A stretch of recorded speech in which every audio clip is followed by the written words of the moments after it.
हाँ तो दोस्तों यहाँ पे यस बैंक का क्वार्टर वन का अपडेट आ चुका है, तो उसके बारे में हम इस वीडियो में बात करेंगे और जानेंगे कि इस अपडेट से आपको क्या सीखने को मिलता है, यानी कि इस अपडेट से आपको क्या इंडिकेशन नजर आते हैं। उसके बारे में हम इस वीडियो में बात करेंगे और जानेंगे कि अब आपको यस बैंक के अंदर इन्वेस्टमेंट करना चाहिए या नहीं। तो चलिए शुरू करते हैं।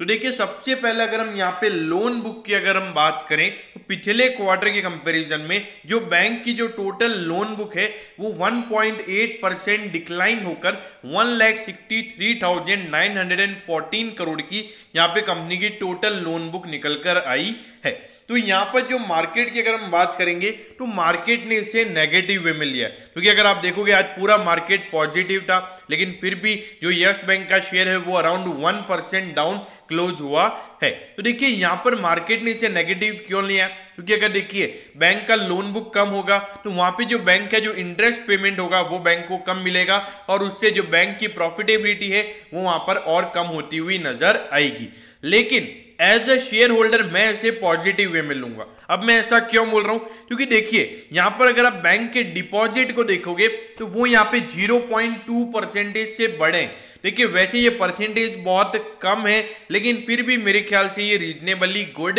है, क्योंकि अगर देखिए कोविड के टाइम पे अगर बैंक का थोड़ा सा भी डिपॉजिट बढ़ा है तो इसका मतलब ये कि अभी भी बैंक के जो कस्टमर्स हैं उनको बैंक के ऊपर भरोसा है। क्योंकि देखिए पिछले साल जो इतना बड़ा मामला बाहर निकला था उसके बाद भी जिनके भी अकाउंट इसमें है उनका पैसा फिर भी सेफ है और उनको अपना पैसा मिला है। तो ये देखिए 1,63,295 करोड़ की बैंक के टोटल डिपॉजिट है, और अगर आप टोटल लोन बुक की बात करोगे तो ये 1,63,914 करोड़ है। तो इसके अंदर भी एक पॉजिटिव चीज है, क्योंकि देखिए यहाँ पे अगर बैंक की जो लोन बुक है वो अगर डिपॉजिट से कम होती है तो बैंक का जो क्रेडिट टू डिपॉजिट रेशियो है वो 100% से कम हो जाएगा। लेकिन देखिए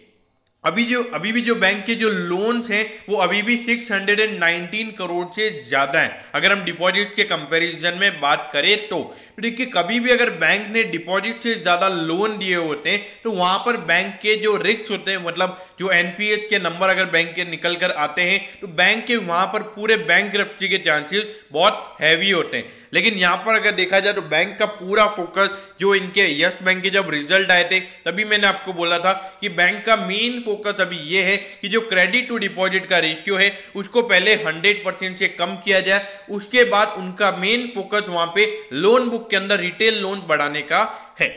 अब यहां पर एज अ कस्टमर या फिर एज अ शेयर होल्डर आपके मन में ये क्वेश्चन भी आ रहा होगा कि यहां पर बैंक के पास डिपॉजिट अगर इतना ही है तो वो इतने ज्यादा लोन कैसे दे पा रहा है, मतलब उसके पास पैसा इतना ही आ रहा है, अगर 1500 रुपए अगर बैंक के पास आ रहे हैं तो वो 2000 का लोन कैसे दे पा रहा है। क्योंकि देखिए बैंक को सिर्फ डिपॉजिट ही नहीं मिलता है।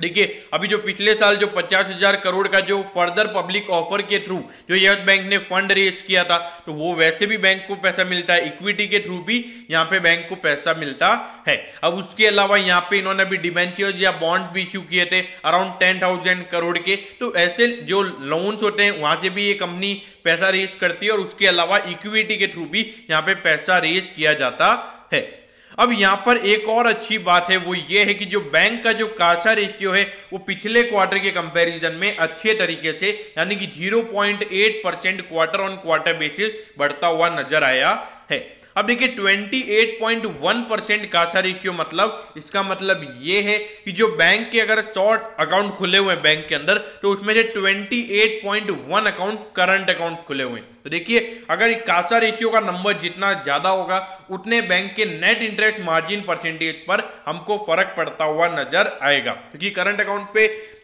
बैंक को जनरली कोई इंटरेस्ट पे नहीं करना पड़ता है और जबकि इनको ओडी लिमिट मिलता है करंट अकाउंट होल्डर्स को, जिससे बैंक को और इंटरेस्ट मिलता है। अब ये देखिए 33,949 करोड़ का यहाँ पे इसका मार्केट कैप है। देखिए बैंक लॉस में है और अभी पिछले क्वार्टर में अराउंड 4,000 करोड़ का बैंक को लॉस हुआ था, और देखिए अभी तो कोविड का सेकंड वेव आया था क्वार्टर वन के अंदर, तो यहाँ पर और भी सिचुएशन वर्स्ट होती हुई नजर आ सकती है।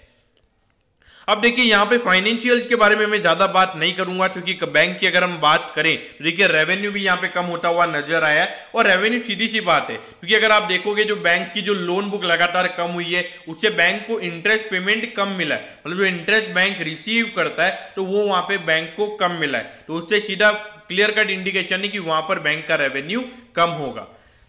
अब इसके बाद अगर हम यस बैंक के शेयर की अगर हम बात करें तो ये देखिए 13.45 पे ये शेयर अभी ट्रेड हो रहा है और 12 का फर्दर पब्लिक के ऑफर प्राइस था। और अगर हम देखें तो जो इसके रिजल्ट आए थे Q3 के जो इसके रिजल्ट आए थे उसके बाद से ये शेयर लगातार गिरता हुआ नजर आ रहा है। और उसका मेन रीजन है वो है एनपीए के नंबर, क्योंकि अगर हम ग्रॉस एनपीए की बात करें तो वो नंबर अराउंड इस बैंक का 15% के लगभग निकल कर आता है। तो देखिए जब तक वो एनपीए का नंबर एकदम हैवी रहेगा तो जो इंस्टीट्यूशनल इन्वेस्टर्स हैं या फिर म्यूचुअल फंड्स हैं वो इसमें ज्यादा पैसा नहीं डालेंगे। तो इसीलिए एज अ शेयर होल्डर अगर मैं आपसे कहूं तो यहां पर आप देखिए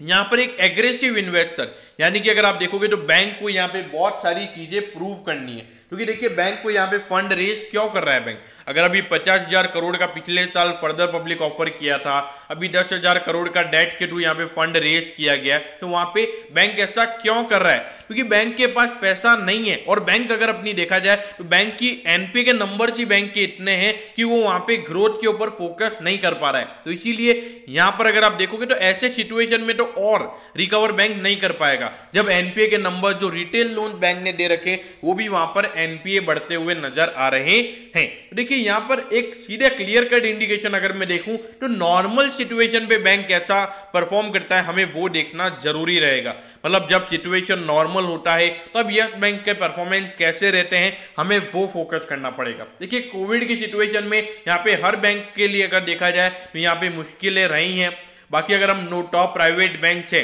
जो कोटक महिंद्रा, एचडीएफसी, इंडसइंड बैंक, उनके अंदर ज्यादा इश्यूज देखने को नहीं मिले, लेकिन जो स्ट्रगल कर रहे हैं उनके लिए यहाँ पे बहुत जो स्ट्रगल है वो यहाँ पे और बढ़ता हुआ नजर आ रहा है। तो इसीलिए यहाँ पे जो भी लॉन्ग टर्म इन्वेस्टर्स हैं अपने पेशेंस को टेस्ट रखिए। मेरे ख्याल से आने वाले 5 साल तक आपका ये पेशेंस टेस्ट कर सकता है। तो अगर आप 5 साल की कैपेसिटी अगर आपकी है या फिर मिनिमम 3 साल की होल्डिंग कैपेसिटी अगर आपकी है तो ही आप यहाँ पर इन्वेस्टमेंट डिसीजन लीजिए। तो दोस्तों मैं होप करता हूँ ये छोटा सा अपडेट आपको अच्छे से समझ में आ गया होगा। अगर आपकी कोई भी क्वेरीज है तो आप कमेंट कीजिए, मैं जरूर आपके कमेंट पर रिप्लाई करूंगा। ओके दोस्तों, thank you, have a nice day.